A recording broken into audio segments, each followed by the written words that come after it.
مولاي صل وسلم دائما أبدا على حبيبك خير الخلق كلهم محمد سيد الكونين والثقلين والفريقين من عرب ومن عجم هو الحبيب الذي ترجى شفاعته هو الحبيب. السلام علیکم ورحمۃ اللہ وبرکاتہ. الحمد للہ رب العالمین وصلی اللہ وسلم علی نبینا محمد وعلی آلہ وصحبہ اجمعین ومن تبعہ باحسان الی یوم الدین، اما بعد. محترم ناظرین، رسول رحمت صلی اللہ علیہ وسلم نے ایسے اصول بتائے جس سے ہر ایک کو فائدہ ہو، ہر ایک سکون کی زندگی گزارے، کسی پر کوئی ظلم یا زیادتی نہ ہو. اور اس باب کو پڑھنے سے ایسے معلوم ہوگا جیسے کہ رسول اکرم صلی اللہ علیہ وسلم اس وقت مارکیٹ میں موجود ہیں اور حالات کو دیکھ کر ہمیں ہدایات دے رہے ہیں. یہ رسول رحمت صلی اللہ علیہ وسلم کے لیے اللہ تعالیٰ کی طرف سے خاص کرم فرمائی تھی کہ آپ نے جو باتیں 1400 سال پہلے بتائیں وہ کس طرح اس وقت سامنے آ رہی ہیں. کاش کہ ہمارے بھائی جو تجارت، کاروبار، ملازمت وغیرہ کے پیشے سے وابستہ ہیں وہ بھی ان چیزوں کو سمجھتے اور اس پر عمل کرتے، کیونکہ کتاب البیوع ایک ایسا چیپٹر ہے حدیث کا جسے اس وقت بہت سارے غیر مسلم بھی بڑی دلچسپی کے ساتھ پڑھتے ہیں تاکہ مسلمانوں اور غیر مسلم میں پائے جانے والے کاروباری اصول کے فرق کو سمجھیں. اس کے لیے مختلف یونیورسٹیوں میں مختلف قسم کے شعبے قائم کیے گئے ہیں اسلامک فائنانس وغیرہ کے نام سے، لیکن بہت سارے مسلمان خود اس کو نہیں سمجھتے اور اس میں بہت زیادہ سستی اور غفلت کا مظاہرہ کرتے ہیں. گزشتہ ہم نے یہ بات بتائی تھی محترم بھائیوں، اسی طرح کا دھوکہ یا دھوکے کی طرف جانے والی چیزیں اس کو شریعت منع کرتی ہے. جیسے ایک مثال دی گئی تھی کہ اگر کوئی تالاب ہے اس میں کچھ مچھلیاں ہیں اور آپ کو معلوم نہیں ہے کہ کتنی مچھلیاں ہیں، تو شریعت کہتی ہے کہ اسی طرح سے لمسم نہ بیچا کرو، اس لیے کہ خریدار کو بھی نہیں معلوم وہ کس کی پیمنٹ کر رہا ہے اور جو بیچنے والا ہے اس کو بھی اندازہ نہیں یا وہ بتا نہیں رہا ہے کہ اس کے اندر کیا ہے. بعض اوقات ایسے بھی ممکن ہے کہ آپ عمدہ مچھلی کی توقع رکھیں اور اس سے بالکل نارمل قسم کی مچھلی نکلے جو آپ کے لیے نقصان کا سبب بنے. یا کبھی ایسے بھی ممکن ہے کہ وہ سمجھے کہ اس میں عام سی مچھلی ہے لیکن مہنگی قسم کی مچھلی نکل آئے تو اس کا نقصان ہے بیچنے والے کا. تو شریعت چاہتی ہے کہ نہ آپ کو نقصان ہو نہ اس کو نقصان ہو. اسی طرح سے کوئی جانوروں کے لیے کبھی وہ یہ کیا کرتے تھے کہ مثلا بکری ہے اور اس کے بارے میں یہ امید ہوتی کہ مہینے کے بعد 1.5 مہینے کے بعد اس کے ہاں کوئی بچہ ہوگا تو وہ پہلے ہی سیل کر دیتے. اس سے منع کیا گیا کیونکہ آپ کو معلوم نہیں ہے کہ جب پیدا ہوگا تو وہ کس طرح کا ہوگا، آپ کے لیے مفید ہوگا نہیں ہوگا، صحیح سالم پیدا ہوگا یا کوئی اس کے اندر عیب ہوگا. تو اس سے بھی شریعت نے منع کیا تاکہ کسی کو کوئی نقصان نہ ہونے پائے. ایسے ہی رسول اکرم صلی اللہ علیہ وسلم نے کچھ اور چیزوں سے منع کیا جس میں دھوکے کے امکانات ہوں. ایک اور بات ہے کہ کبھی کبھی ایسے ہوتا ہے کہ آپ کوئی چیز مارکیٹ میں جاتے ہیں، خریدنے کا ارادہ کرتے ہیں، آپ نے بھاؤ تاؤ طے کر لیا، اس کے ساتھ بات پوری کمپلیٹ ہو گئی. اب اس کے بعد آپ کا مائنڈ بدل جاتا ہے کہ آپ چاہتے ہیں کہ نہ لیں اس کو، آپ کی ضرورت پوری ہو گئی یا کوئی اور آپ کا پروگرام بن گیا تو پھر کیا کیا جائے گا. ایسی صورت میں شریعت یہ کہہ رہی ہے کہ وہ جو خریدار ہے اگر آپ پر ہمدردی کرتے ہوئے معاہدہ طے ہونے کے باوجود آپ کو ریلیز دیتا ہے تو اللہ تعالیٰ اس کی مدد فرمائے گا، کیونکہ وہ قانونی طور پر پابند نہیں ہے کہ آپ کی جو چیز آپ کو سیل کی گئی واپس لے لے، پابند نہیں ہے، لیکن اس کے باوجود وہ ہمدردی کرتا ہے، واپس لے لیتا ہے. ٹھیک ہے آپ کی ضرورت نہیں ہے تو میں واپس لے لیتا ہوں. تو یہ اس کی طرف سے آپ کے لیے ایک فیور ہوگی، ہمدردی کی بات ہوگی. مان لیجئے کہ آپ مارکیٹ میں گئے اور مارکیٹ سے آپ نے ایک چیز خریدی، گھر میں پہنچے تو معلوم ہوا کہ آپ کے والد صاحب بھی وہی چیز لے کر آئے ہیں. اب وہ آپ کے لیے بیکار ہو گئی. اب آپ دوڑے دوڑے دکان پر آتے ہیں کہ بھائی میرے پاس تو وہ چیز گھر میں ہے لہٰذا آپ واپس لے لیجئے. دکاندار کہتا ہے کہ میں نہیں لوں گا. یہ کہہ سکتا ہے وہ قانونی طور پہ، لیکن اگر وہ واپس لے رہا ہے تو یہ فیور ہے، اور شریعت کہتی ہے کہ اس طرح کی فیور تم کرو تاکہ جو ہے اللہ تعالیٰ بھی تم پر رحم کرے۔ کبھی ایسے کسی کے ساتھ بھی ہیپن ہو سکتا ہے۔ دیکھیے نبی صلی اللہ علیہ وسلم نے کتنا پیارا انداز دیا حکم کا، من اقال مسلمن بیعتہ اقال اللہ عثرتہ۔ اگر کوئی آدمی کسی مسلمان کو اس طرح کی چھوٹ دیتا ہے اپنی خرید و فروخت اور تجارت میں، تو اللہ تعالیٰ اس کے گناہوں کو بھی معاف فرمائے گا، اللہ تعالیٰ بھی ایسے ہی اس کو چھوٹ دے گا، ایک ہمارے لیے بینیفٹ ہوگا۔ تو اس لیے ہمدردی کا پہلو ہونا چاہیے۔ بعض اوقات ہوتا ہے کہ لوگ جو ہے صرف رولز کو فالو کرتے ہیں کہ نہیں، ایک بار آپ دکان سے نیچے اتر گئے بس واپس لے جاؤ، خبردار جو واپس لے آئے۔ اب وہ بیچارہ پریشان حال ہے کہ پیسے کم تھے اور وہ گھر میں ایک اور چیز آ گئی تو میں کیا کروں، تو آپ اس کو واپس نہیں لے رہے ہیں۔ قانونی طور پہ تو آپ کو حق ہے، لیکن اگر آپ اس کے ساتھ ہمدردی کریں یہ زیادہ بہتر ہے۔ اس کے بعد ایک اور چیز ہے جو خریداری کے اندر آپشن سے تعلق رکھتی ہے، اختیار۔ اختیار کیا ہوتا ہے؟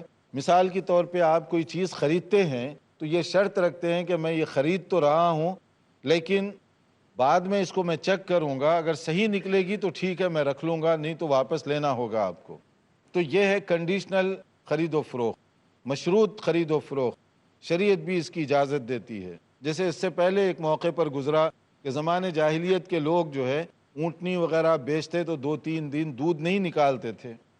اب آدمی دھوکے میں آ کر خرید لیتا، اب 2 دن یا 3 دن کے بعد جب دودھ نکالتے تو وہ نارمل دودھ دیتی، پہلے دن کی طرح نہیں دیتی، تو اب وہ خریدار کے لیے نقصان ہے۔ تو شریعت اس میں ایک اور رول بنا رہی ہے کہ وہ اختیار، خریدار اگر کوئی چیز خرید لیتا ہے تو اس کے اندر اختیار بھی ہے کہ بعض چیزوں کے اندر 3 دن کا اختیار رکھا گیا کہ وہ 3 دن تک چیک کر لے، پسند آ گئی تو ٹھیک ہے، نہ پسند آئے تو واپس لا سکتا ہے۔ اور بعض چیزیں دونوں کے درمیان جتنی اگریمنٹ ہو اتنی دیر کے لیے وہ اختیار ہوگا۔ اسی طرح سے بعض چیزیں ایسی ہیں کہ اس میں اگر کوئی فالٹ نکلتا ہے کہ آپ دھوکہ بازی کر رہے ہیں، بتا کچھ رہے ہیں، بیچ کچھ رہے ہیں، تو پھر ایسی صورت میں وہ عیب کی وجہ سے اگر واپس کرے گا تو آپ کو لینا ہی لینا پڑے گا۔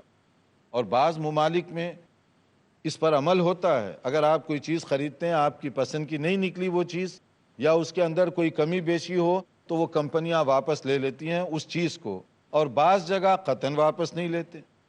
تو شرعی طور پر ہم دیکھیں گے تو یہ اختیار ہونا چاہیے، خاص طور پر ان چیزوں میں جن میں دھوکے کے امکانات ہوں۔ جیسے دیکھیے اذا تبع الرجلان فكل واحد منهما بالخيار ما لم يتفرقا، کہ پہلی چیز تو یہ اختیار کا ایک یہ ہے، ایک ہی مجلس میں کوئی خریداری ہو رہی ہے، بھاؤ تاؤ ہو گیا، پیمنٹ ہو گئی، اور اس کے بعد میں آپ دکان سے چلے گئے، اب اختیار ختم، چوائس ختم ہو گئی۔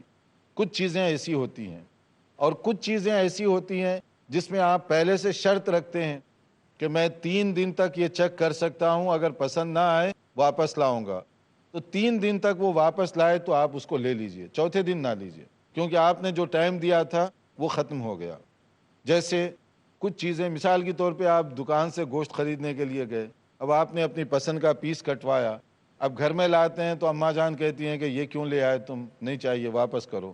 اب واپس لے جائیں گے تو ظاہر ہے کہ اس کا نقصان ہوگا، کیونکہ یہ ایسی چیز ہے کٹی ہوئی حالت میں دوسرا کسٹمر نہیں خریدے گا، اس کا نقصان ہوگا۔ تو یہ جو ہے آپ کے لیے اختیار نہیں ہے کہ اس کو نقصان پہنچائیں، کیونکہ جب آپ دکان سے آ گئے ختم، یعنی مجلس بدل گئی تو وہ پروگرام بدل گیا، اب جو آپ لے لیے وہ لے لیے۔ اب آپ کو پسند نہیں ہے تو امی جان کو سمجھائیے کہ کل سے میں ٹھیک سودا لاؤں گا، آج جو ہو گیا تم قبول کر لو اس کو، مگر یہ ہے کہ آپ لے جا کر دکاندار کو تنگ مت کیجیے۔ اور کچھ چیزیں ایسی ہوتی ہیں جو خراب نہیں ہوتی، وہ آپ اس میں دیکھتے ہیں کہ کوئی عیب نکل آیا جو آپ کو نہیں معلوم تھا۔ مثلاً یہ ہے کہ آپ کوئی چاول وغیرہ خریدنے کے لیے گئے، بڑا بیگ، سیمپل اس نے بتایا بڑا نائس فرسٹ کلاس چاول ہے باسمتی، لیکن گھر میں لائے تو پتہ چلا یہ تو موٹا کچھ عجیب سا چاول نکل آیا اندر سے، تو اب یہ عیب ہو گیا۔ تو ایسی صورت میں آپ جب لے جائیں گے وہ پابند ہے، وہ یہ نہیں کہہ سکتا کہ بیگ تم کھول دیے میں نہیں لوں گا واپس۔ بیگ نہیں کھولتے تو آپ کو معلوم کیا ہوتا اندر باسمتی ہے یا کون سا چاول رکھا ہوا ہے، تو اس لیے اس کا ایکسکیوز قابل قبول نہیں ہے، دکاندار کو واپس لینا پڑے گا، کیونکہ اس کے اندر جو نقص تھا وہ آپ کو نہیں بتایا۔ اسی طرح سے آپ کوئی کپڑا خریدنے کے لیے گئے، دیکھا اچھا کپڑا ہے، آپ نے کہا کہ 3 میٹر دے دو، اب وہ 3 میٹر کاٹ دیا، لیکن بیچ میں جو ہے کوئی ڈیمیج تھا وہ آپ کو نہیں بتایا، آپ نے دیکھا نہیں۔ جب گھر میں آئے یا ٹیلر کے پاس گئے تو معلوم ہوا کہ اس کے اندر اتنا بڑا ڈیمیج ہے اور اس سے کوئی چیز سلوائی نہیں جا سکتی، پھر کیا کریں گے؟ واپس اس کو دے سکتے ہیں آپ، اور وہ بیچنے والا پابند ہوگا کہ وہ واپس لے، کیونکہ اس کے اندر ایک ایسا ڈیمیج ہے، نقص ہے، جس کی وجہ سے آپ کا مقصد پورا نہیں ہو سکتا۔ یہی مثال میں نے دی گاڑی وغیرہ کار کی، کہ آپ گاڑی دیکھتے ہیں بڑی اچھی دکھائی دی، لے کر آئے، بعد میں دیکھا کہ اس کے اندر کوئی زیادہ نقص ہے، کوئی ایسی گڑبڑ ہے جس کو بدلنے سے آپ کو بہت زیادہ نقصان ہوگا، تو آپ لے جا کر اس کو واپس کر سکتے ہیں۔ یہ ہے عیب کے اندر۔ اور کبھی کبھی ایسے ہوتا ہے کہ دیکھے بغیر آپ خرید لیے، آپ شرط یہ رکھ سکتے ہیں کہ میں دیکھ کر پھر پیسے دوں گا۔ مثال کے طور پہ آپ کو بتایا گیا ہے کہ فلاں جگہ ایک گھر ہے 3 بیڈروم کا، یہ کوالٹی ہیں، ساری باتیں زبانی بتائے گی، آپ نے دیکھا نہیں ہے، آپ اس کا سودا لگا دیتے ہیں، ٹھیک ہے اتنی قیمت، اور پھر آپ یہ کہتے ہیں کہ میں دیکھوں گا اس کے بعد کنفرم کروں گا۔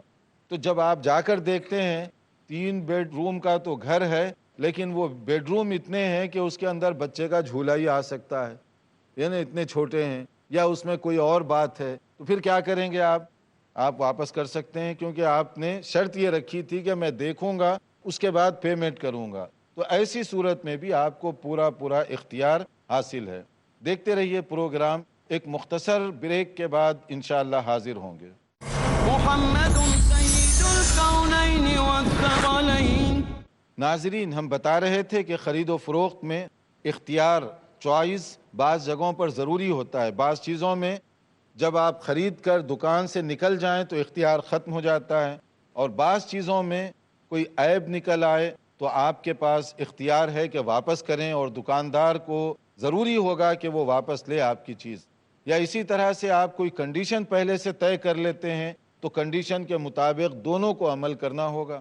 یا اگر کوئی چیز آپ دیکھے بغیر خریدتے ہیں اور دیکھنے کے بعد آپ کی وہ مرضی کی چیز نہ نکلے تو آپ جو سودا ہے اس سے وڈرا بھی کر سکتے ہیں۔ یا عام طور پر جو بڑے کاروباری ہیں، خاص طور پر جیسے زمین اور اسٹیٹ ایجنٹ یا اس طرح کے لوگ جو زمین یا پلاٹ یا گھر وغیرہ کے کاروبار کرتے ہیں، ان کے ساتھ اس کی زیادہ ضرورت پیش آتی ہے۔ تو دیکھیے آج کی مارکیٹ ہے، مگر نبی صلی اللہ علیہ وسلم نے بہت پہلے اس کی رہنمائی فرمائی، بہت پہلے سے اس کی ہدایات دیں کہ اگر یہ سچویشن ہو تو یہ کرو، یہ کرو۔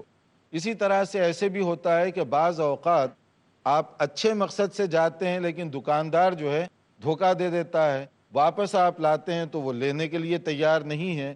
تو اس کے لیے پہلے سے کلیئر کر دینا چاہیے کہ اس میں دھوکہ بازی ہوگی تو میں واپس کروں گا۔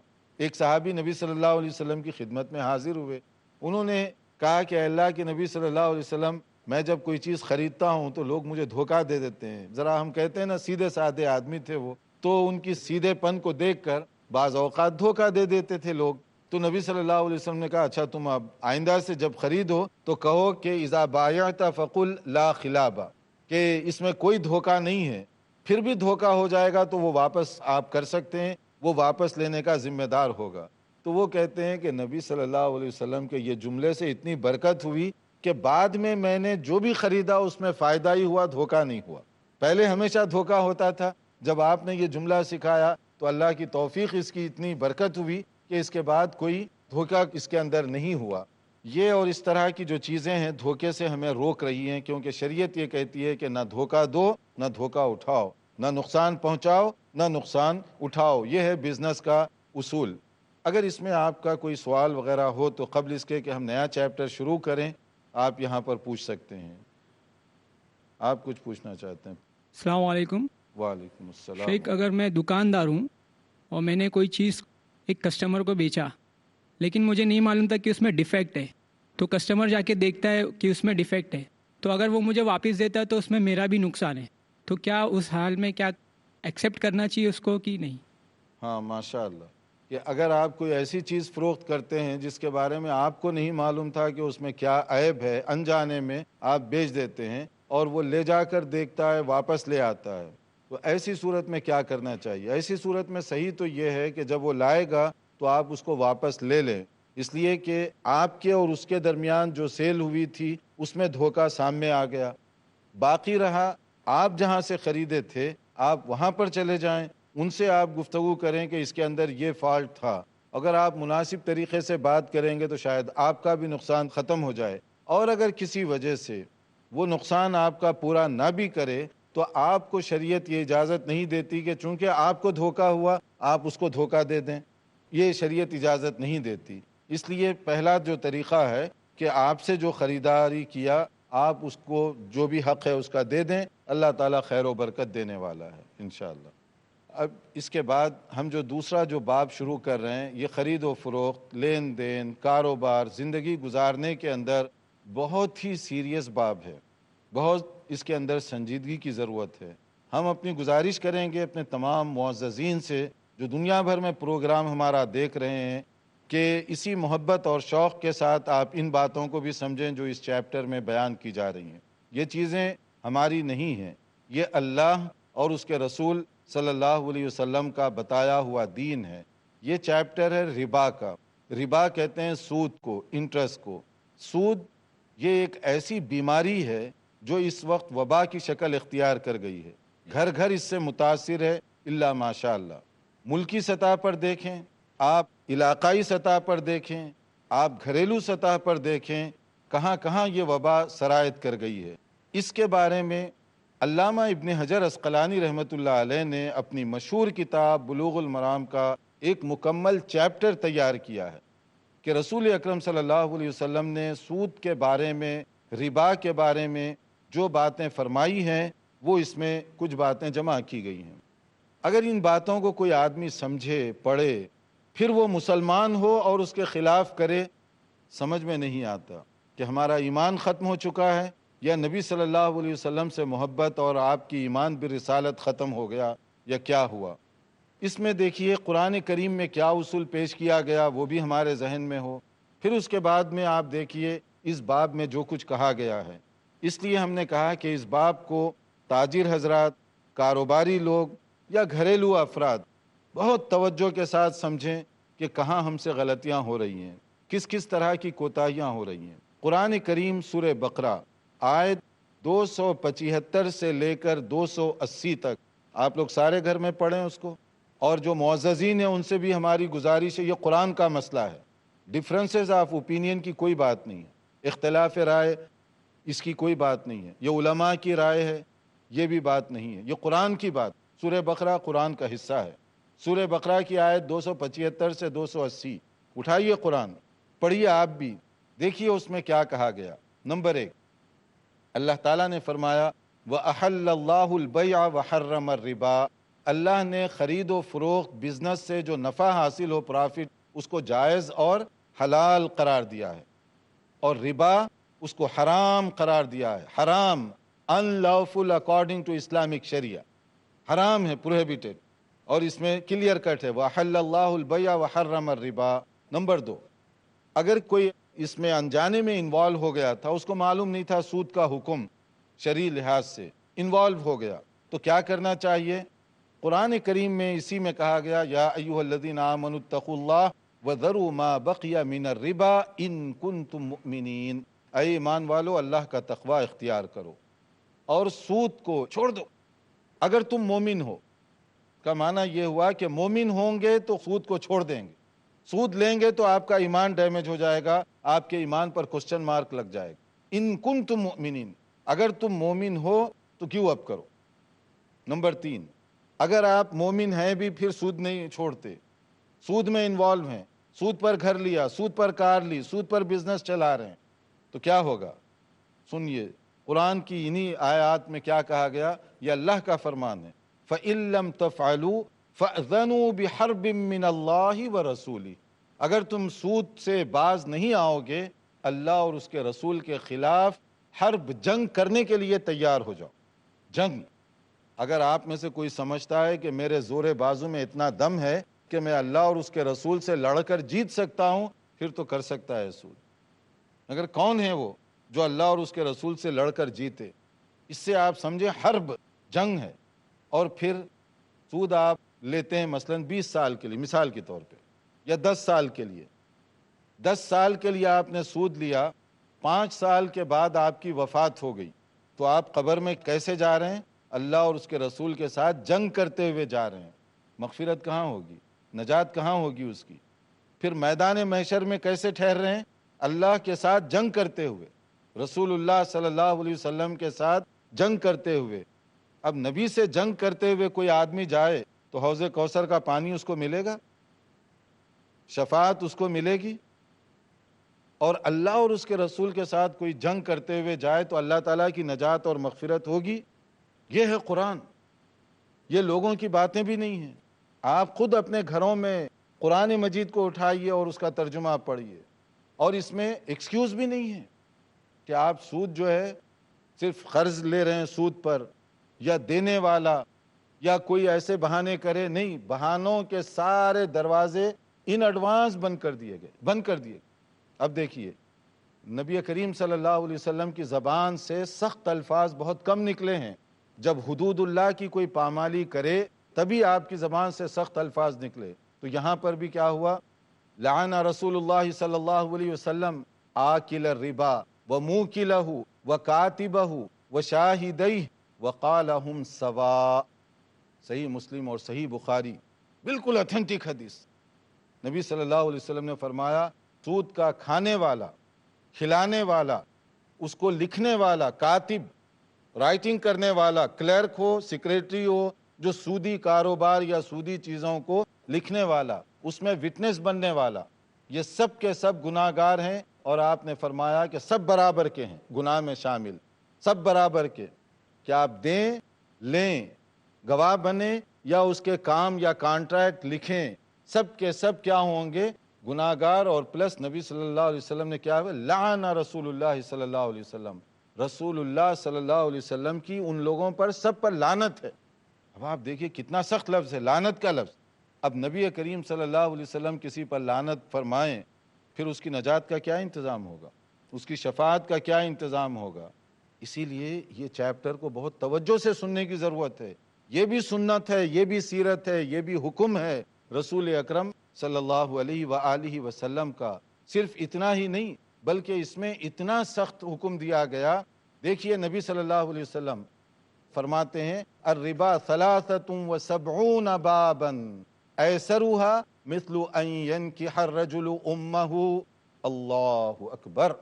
نبی صلی اللہ علیہ وسلم فرماتے ہیں کہ سود کی مختلف شکلیں ہیں، مختلف قسمیں ہیں، اور آپ نے فرمایا 73 یہ کوالٹیز کا سود ہوتا ہے، 73 درجات ہیں، رینکس، اور اس میں سب سے سمپل، سب سے ہلکا، اس کا گناہ کتنا ہے؟ جیسے کوئی آدمی اپنی والدہ کے ساتھ زنا کرے، اپنی ماں کے ساتھ۔ کوئی تصور میں لا سکتا ہے؟ خود اپنی ماں کے ساتھ بیٹے کے تعلقات ہوں، یہ جتنا گھناؤنا ہے۔ آپ نے فرمایا سود کی ہلکی جو قسم ہے، سمپل جو قسم ہے، وہ اس کے برابر، تو جو بھاری ہوگی وہ کتنی ہوگی، کتنا سخت ہوگا؟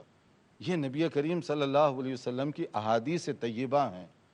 اس کی روشنی میں ہم ذرا اپنے گھر گھر کا جائزہ لیں کہ ہم کہاں جا رہے ہیں۔ اللہ تعالیٰ محفوظ رکھے۔ سود کے بارے میں بہت ساری باتیں ہیں، لیکن چونکہ ہمارا یہاں وقت ہو رہا ہے، اس لیے ہم انشاءاللہ تعالیٰ اگلے لیکچر میں نئی معلومات اور مزید باتوں کے ساتھ حاضر ہوں گے۔ دیکھتے رہیے پروگرام۔ والسلام علیکم ورحمۃ اللہ وبرکاتہ۔ مولاي صل وسلم دائما ابدا على حبيبك خير الخلق كلهم محمد سيد الكونين والثقلين والفريقين من عرب ومن عجم، هو الحبيب الذي ترجى شفاعته، هو الحبيب الذي ترجى شفاعته، لكل هول من الأهوال مقتحم. مولاي صل